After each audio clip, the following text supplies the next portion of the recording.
Hyundai. Hyundai, Hyundai, Hyundai, Hyundai, Hyundai, Hyundai. Hyundai now has 3 options for you if you're looking for 7 seats or more, and the Santa Fe is the smallest of them. So is it right for your family? Let's find out.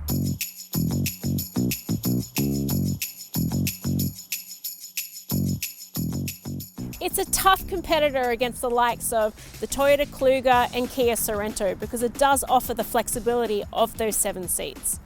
This one has luxury features and manages to slide in under the 70k mark, so it's reasonable value for money. Let's jump straight into how practical the interior is for a family, because the SUV market is flooded with options. And I'm sure you want to see what makes this one stand out from the pack.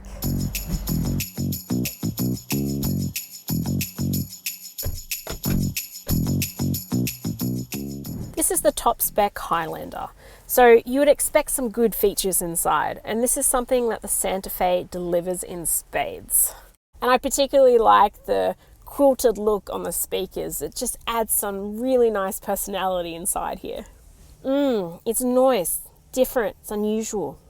I really like the look of the dash. It's quite unique. The stepped cutaways and the synthetic two-tone leather is a really lovely touch. It feels really expansive in here with the panoramic sunroof, but still cozy with the black headliner, which is a nice duality to have in a cabin.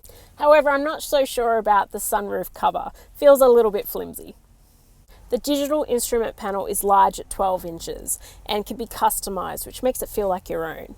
And I really like the head-up display, but when you lower or raise the text, it can sometimes make it look a bit skewy. Really love the feel of the steering wheel under my hands. Plus, it's heated, which is awesome on these cooler days we're having. I almost heard the Top Gun theme song when I looked at this middle console for the first time, because there is a lot happening here, and it can feel a little bit overwhelming when you want to do something quickly. I do like, though, that you don't have to access the multimedia screen to, customize the comfort of the interior. It just means that Hyundai has sort of swung the other way and given you a button for everything. The 10.25 inch touchscreen is easy to use and isn't laggy like some I've sampled. It does have built-in sat-nav, which is always a plus, and wired Apple CarPlay and Android Auto. Although for a top spec model, I would have liked to have seen those features to be wireless, because you just have that trailing cable issue, which to me just irks me at this price point. The storage up front is pretty good. The glove box and middle console are both large, and I really like that you've got this cutaway shelf here for like your handbag or snacks on a long journey. And I like that the passenger gets their own shelf. You have the standard cup holders up front, plus a drink bottle holder in each door. You also have a wireless charging port that you can slot your phone in. I actually quite like it because it means that your phone's not rattling around up front. The highlights so far are these quilted Napa leather seats. They are freaking awesome. So comfortable, and I love that they can be adjusted electrically. They have knee and lumbar support, and they're heated and ventilated, which is always a plus. And a cool feature that I don't often see is that, say you want to readjust the passenger seat for whatever reason, instead of leaning over or getting out to readjust it, you just use these handy buttons right here. Something I also really like about the front comfort is that the driver's seat slides back once you're in park, which just adds, a little bit more ease for in and out access. And it's little features like this that I feel that the Santa Fe just really stands out.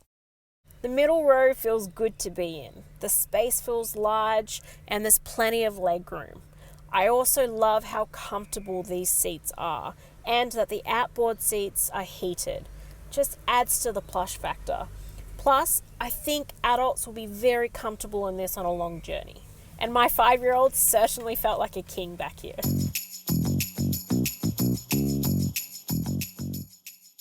There are some great family features like the hard kick plates for little feet. Plus, a personal favorite of my son's are the retractable sun blinds. There's also a pretty cool voice feature, which you can activate from the front, which pulls the driver's voice through the speakers to the middle and the third rows.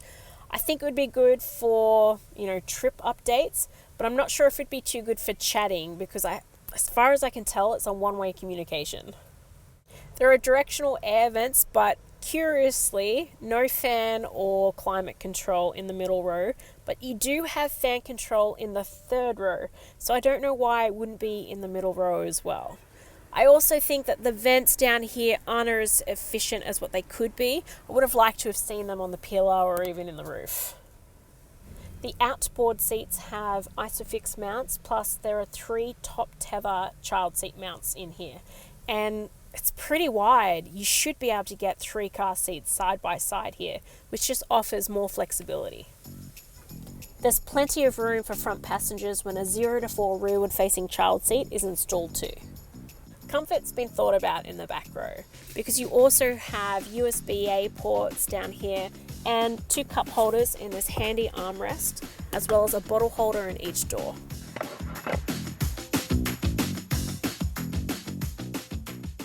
Well, it's wider than the average third row, but don't expect your adult passengers to be clambering over themselves to get in here.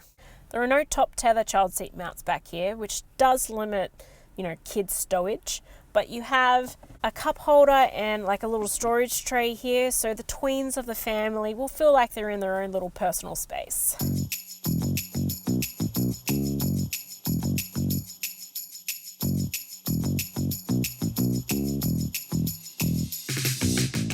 There's plenty of space for family road trips when 5 seats are in use. Plus, the seats lay down flat, creating a level cargo area, which is great. Impressively, all Santa Fe models come with a full-size spare tyre. I didn't like that the third row straps don't have a dedicated Velcro backing because I can see some wear and tear happening on the backs of the seats. I like that the cargo blind can be stored where the spare tyre is instead of just, tossing it into the garage like I sometimes do. And as always, one of my favourites, it has a powered tailgate.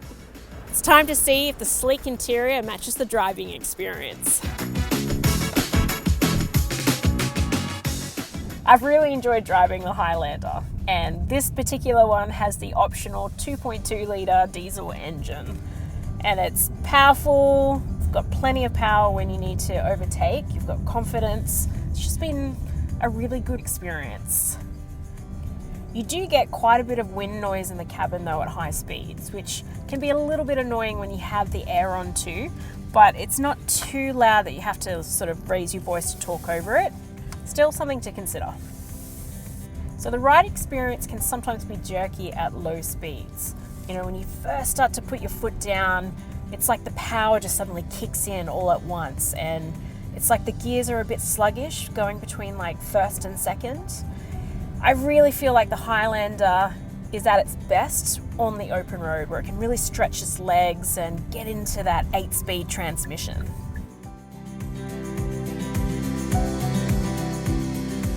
This has a long wheelbase, but because of the camera system, it's quite easy to park. You can navigate twisty car parks with ease, but you have a 360-degree view, front and rear camera, which is fantastic. This is a really cool feature that I like. Say you have parked in a skinny space and there's a column and you can't open your driver's door. You just go forward, making sure that there's no one around. Move forward until you have clearance for your door. Pop it into park. Turn it off. Get out of the car.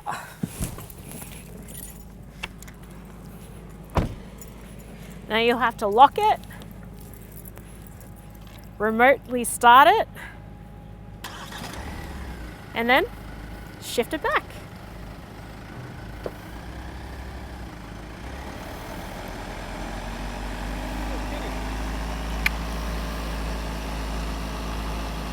And there you have it.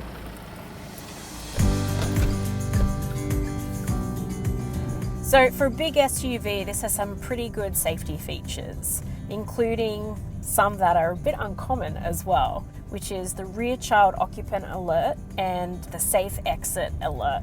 It also has rear cross traffic alert, which is great when you're reversing in a car park or down a driveway. And this has a cool blind spot monitoring system which adds a blind spot camera view that pops up on the instrument panel when you indicate, which I thought was a great feature, especially in the city with those bike lanes. The Santa Fe has a maximum 5-star NCAP safety rating and was tested in 2018. But the curtain airbags don't actually cover the third row occupants, unlike some other 7-seat SUV models on the market at the moment.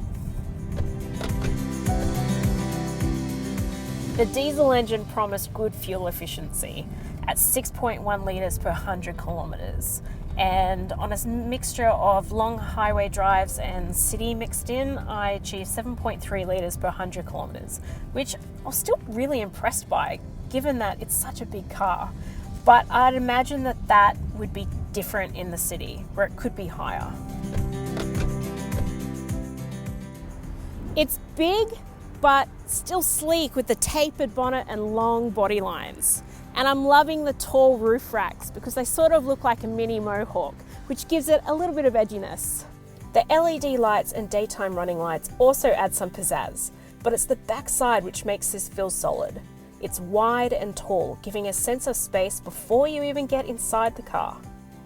This is a snazzy looking SUV that doesn't look too big and burly or too sleek and refined. It sits nicely in the middle and conveniently packaged. The 2.2 litre diesel Highlander is a top spec model and will cost you a little over $66,000 before on-road costs. It's no small hunk of change, but you do get a lot of bang for your buck here and in a package that looks rather nice too. The Santa Fe comes with Hyundai's 5-year unlimited kilometre warranty, which is pretty standard for the class. You can pre-purchase servicing, which is cheaper than paying as you go.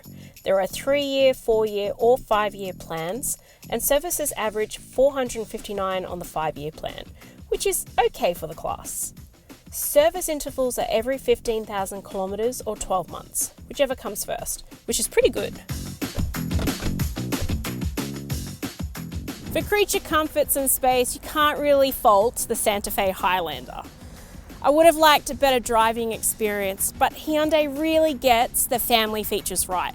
So this gets an 8.5 out of 10 from me. And my 5-year-old loved the high seating position and touching all of the buttons, and he gives it a 10 out of 10. If you're after more details, check out the full review at the Cars Guide website. The link will be in the description, and I'll see you next week.